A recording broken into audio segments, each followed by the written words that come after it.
Hello all, இன்றைக்கி நம்ம என்ன கேக் ஃப்ளேவரோடு வந்திருக்கோன்னா அதே ஒயிட் ஃபாரஸ்ட் தான். பிகாஸ் நேற்று பண்ண கேக்கும் இன்றைக்கி பண்ண கேக்கும் ரெண்டுமே ஒரே கஸ்டமருக்கு தான். பட் இன்றைக்கி பண்ண போகிற கேக் எனக்கு கொஞ்சம் ஸ்பெஷல். பிகாஸ் இந்த டிசைன் என்னோடய விஷ் லிஸ்ட்டில் ரொம்ப நாளாக இருந்துச்சு. ஏதாவது ஒரு கஸ்டமர் இந்த டிசைனை கொடுக்க மாட்டாங்களான்னு வெயிட் பண்ணிகிட்டு இருந்தேன். அதை மாதிரி நம்மளுக்கு இந்த டிசைனும் கிடச்சிருச்சு. ஸோ ரொம்ப எக்ஸைட்டடாக இந்த கேக் டிசைனை பண்ண நான் ஸ்டார்ட் பண்ணிட்டேன். இந்த கேக்கில் ஒரு 2 குட்டி டால் ஆட் பண்ணணும். அந்த டாலை கண்டுபிடிக்கிறதோட பெரிய தலைவலி ஆகிடுச்சிங்க. பிகாஸ் அந்த எக்ஸாக்டான டால் எனக்கு கிடைக்கல. பட் எப்படியோ சிமிலரான டால் கண்டுபிடிச்சி வச்சிட்டேன். அதுக்கப்புறம் இதுக்கு மேலே ஒரு குட்டி க்ரௌன் வச்சு லைட்ஸ்லாம் வச்சு செட் பண்ணணும். அந்த லைட்டை வைக்கிறதுக்குள்ளே ஒரு வழி ஆகிட்டேன் நான்.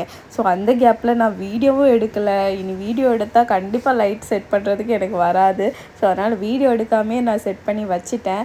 சரி, லைட்டை செட் பண்ணியாச்சு, இனி ஈஸி தான், டால் வச்சா முடிஞ்சு போச்சுன்னு பார்த்தா அந்த டாலும் சுத்தமாகவே நிற்கலை. இந்த கேப்பில் நான் ஒரு இதை மறந்தே போயிட்டேன், நெட்டு வைக்கிறதுக்கு மறந்துட்டேன். அண்ட் இது 1/2 kg தான், பட் கிட்டத்தட்ட 1 kg வந்துடுச்சு. இதுதான் வந்து ஃபைனல் லுக்.